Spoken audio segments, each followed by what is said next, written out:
This channel's kind of turned into a reaction channel, but I can't help getting good solves.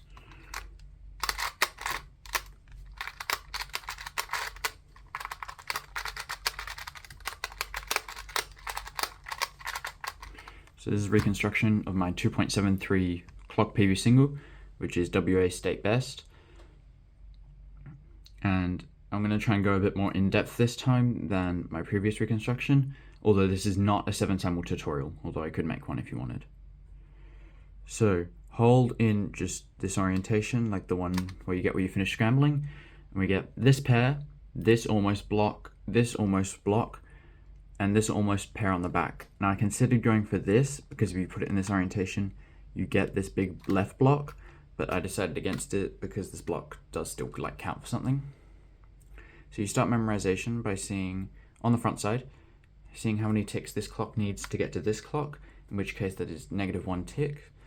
Now I convert numbers to letters for memorization as shown on screen. So -1 is K. And then for M2, I see how many ticks this clock needs to reach this clock. In this case it's 1. And then use that as my temp, flip it over with X2, and then see how many ticks this clock needs to reach this clock, in which case -1, and add the two numbers together. Obviously 1 minus 1 is 0, and for 0 I just use O because 0 looks like an O. So my first pair is KO. And then staying on the back, M3 is how many ticks this clock needs to get to this clock, in which case 1, or A. M4, how many ticks this clock needs to get to this clock, which, because they're the same, it's 0. So AO is my second pair. And M5 is flip, see how many ticks this clock needs to get to this clock, in this case -2, and then apply that to this clock. So if this clock did -2, it would be here at 3. So that's this clock's imaginary position. Then we see how many ticks this clock needs to get to this clock's imaginary position, in which case 5.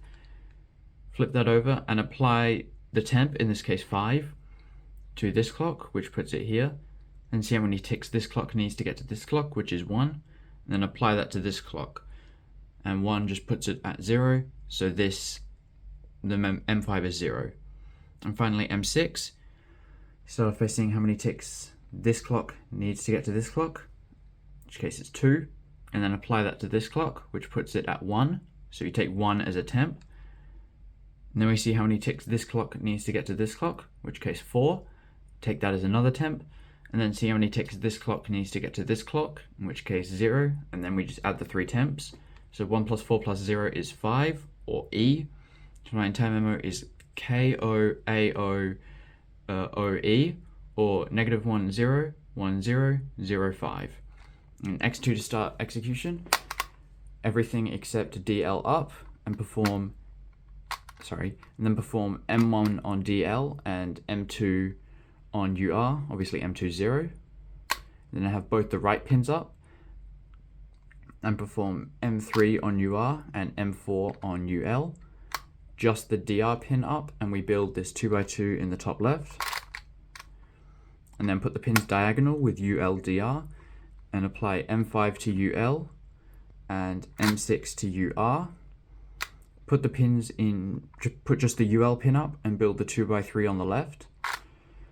And now we would solve everything except UR, but that step has been skipped. So this was a 6-sample scramble. So we put everything except UR up and align to 12. So this is the fastest clock solve ever done in WA.